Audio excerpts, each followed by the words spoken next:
Don Grieco was the first teacher that I ever met at MDI High School.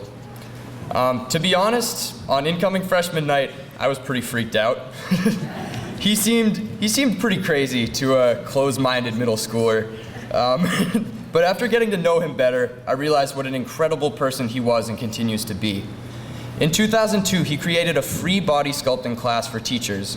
He's been instrumental in the Jackson Lab internship program for students. He's choreographed countless state championship show choirs. All of this on top of being a phenomenal teacher during his 19 years here at MDI. I'm proud to call Mr. Grieco an advisor, a mentor, an artistic colleague, and a friend. Ladies and gentlemen, Mr. Donald Grieco.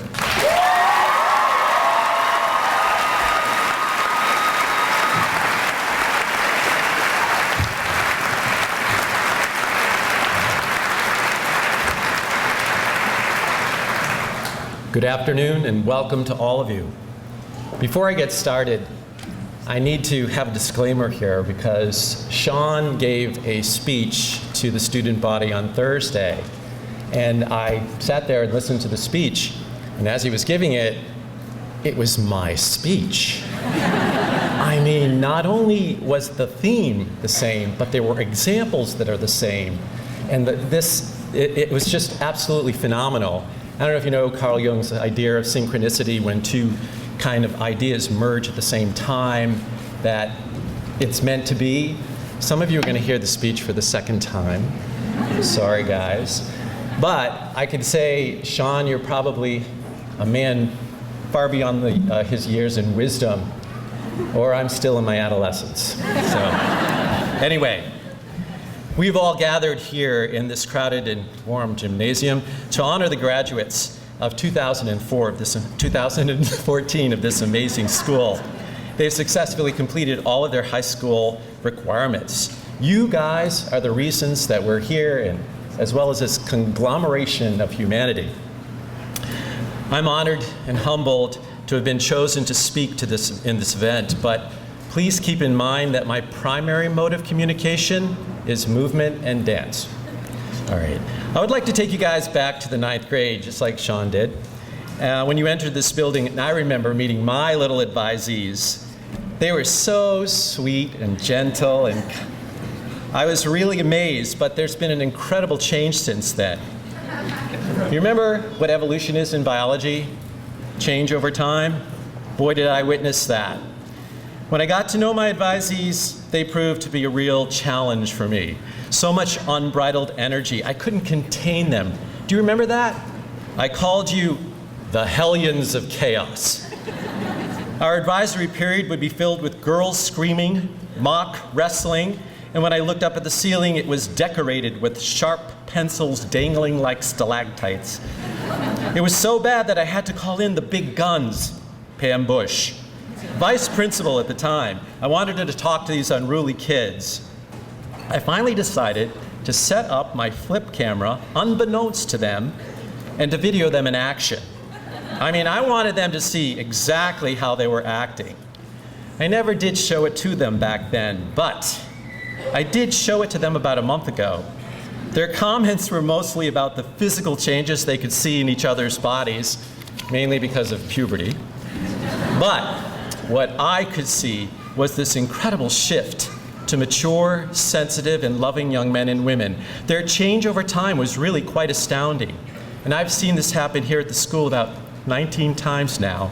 This evolution continues, and you'll see it happen again in the coming years as you go through college or start a job or do that gap year thing. I remember my own personal evolution when I went to college. The University of Massachusetts, or as it was called back then, ZooMass. Its reputation was that of a party school, and I certainly tested that out. But I do want to tell you that I was a good high schooler who was taught by the Sisters of St. Joseph. I did everything that was asked and expected of me, all under the guidance and control of my rather strict father. So I went off to the university. No one was there to tell me when to get up. No one was there to tell me to go to classes, and no one was there to say, don't drink those slow gin fizzes. I discovered what partying was, and I liked it. So my father received my mid-semester grades in the mail, and he called me on the phone to discuss it. "Dawn," he said. "Yes, Dad?" I was still going through puberty. "Got your grades in the mail." "Yes, Dad?" "What's this GPA thing?" See, in high school we got percents, not GPA. "Dad, it's called my grade point average." "Oh? Says here you have a .9 GPA. This is out of a 1.0, isn't it?" "No, Dad, it's out of a 4.0. "Really?" he replied. Okay. So, at this point I was expected to be reprimanded with some very strong language. I scrunched my face, braced myself, and he said, "Well, are you going to do something about it?" Yes, Dad," I said. And then he said, "Well, son, it's all up to you now." I'll never forget those words. They were spoken gently, compassionately. They were his way of letting go and telling me I had to do it. He was no longer surveilling my life. I was grateful to hear these words, but at the same time terrified by the implications. I knew I had the tools from my schooling and upbringing, but I needed to find the confidence and strength that I could do it on my own. By the way, I did bring up my GPA. So graduates, it's all up to you now. And parents and guardians, you are now in that process of letting go, and I know this must be difficult and scary. So graduates, would you please help them through the process? Call home often, give updates. You can use Facebook, Twitter, FaceTime, Skype, texting. Does anybody write letters anymore? You have a lot of options there, guys. In your life after high school, your evolution will be determined by your choices. I ask you to open yourself to the experience and allow explorations of interests. Don't cling to what you think you should do for a career. I started college thinking I was going to be an actor. Well, that didn't work out. But I did like animals, so I became a zoology major. But then I missed plants, so I became a botany major. But then, where were the animals?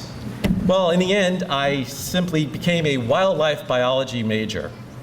And I also noticed that I liked helping fellow students understand what their professors were trying to teach them, so a minor in education was in order.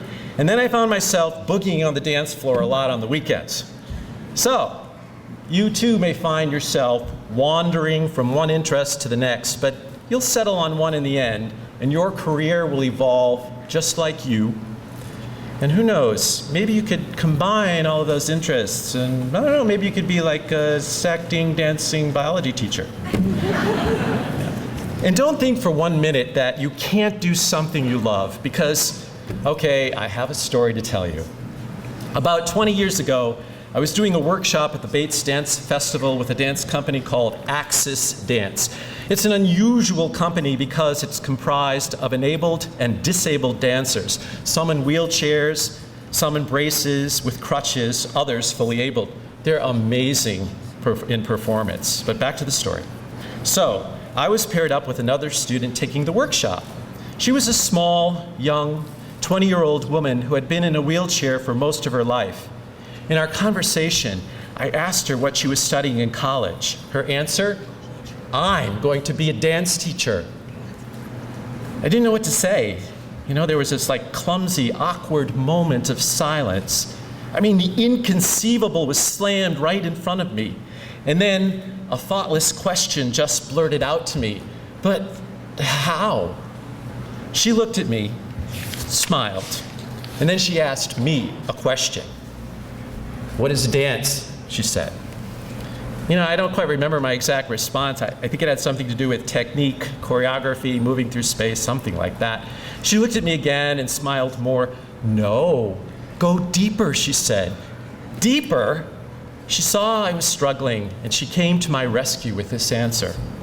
"Dance is simply a joyful expression of the human spirit." Whoa. Here is this 20-year-old telling this 42-year-old what the real meaning of dance is. And I know that somewhere there is this fantastic dance teacher in a wheelchair teaching dance. Her studies and experiences would give her the tools with which to make it happen. But it was her choice to pursue, to open herself to the possibility and evolve that would let this dream come true. Don't let the inconceivable stop you from pursuing your dreams. You know, such a resulting career will make you ask this question: what is this? When you get your paycheck, you'll say, oh my God, that's right, I get paid for this. Open yourself to the experience of new possibilities, even the inconceivable ones. You know, we all do this by making choices with something we call awareness. Now, how do I know if a choice is good or bad? You know, whatever we do, whatever we choose has consequences, and not just for us. They do affect the immediate people around us, but they in turn affect the people around them, that affects the people around them, etc. Do you remember the biology food web? Right? And how that whole web is affected by the removal of a single organism because of the interconnectedness of it all. And so it is with your choices, all of them, no matter how seemingly small or insignificant. A good example of this is the pay it forward principle, right, Sean? When good is done to you, you in turn do good for someone else, and then you ask that person to do good for the next person. It ripples forward through this web with good, positive energy. And oh yeah, it can also work in reverse and have the negative ripple effect. We're constantly reminded of this, of course, in our news headlines. Think of keeping this awareness of the web when you're making your choices. Let it inform your decisions. And if you do this, you are seeing the big picture and your relationship to the whole. When your effects are positive ones, you are on your way to the practice of compassion. You are ever evolving, which means that who you were yesterday is not the person you are today. We are not only impermanent in body, but also in personality and spirit, because we have this amazing capacity for change. And don't forget that the one you fall in love with is an evolving being as well. How well you can adapt to change will determine the quality of your relationship. Now, the 4 years you've spent at this high school will hopefully prepare you with the tools needed to evolve and survive out there beyond this campus. You know, I see you eager to go and to explore, and I've heard many of you say to me, I can't wait, I am so ready. I remember that feeling too. But being the romantic that I am reminded of the importance of the past by the words of William Wordsworth, yes, in a poem. He wrote, though nothing can bring back the hour of splendor in the grass, of glory in the flower, we will grieve not, but rather find strength in what remains behind. I have seen a lot of splendor and glory in what many of you have done here. You are all strong because of this, and you can do well out there. So, I want you to keep evolving. Open yourself to the experience. Consider the inconceivable. Make your choices with awareness. I am graduating with you too, graduates. I'm both scared and excited, just like you. All of us are on this journey of change. And I want to end here now with a quote from Anonymous. Now, I love Anonymous because, well, it's the collected wisdom of ordinary people like you and me. So, Anonymous, work as if you don't need the money. Love like you've never been hurt. And dance, hit it, Sean.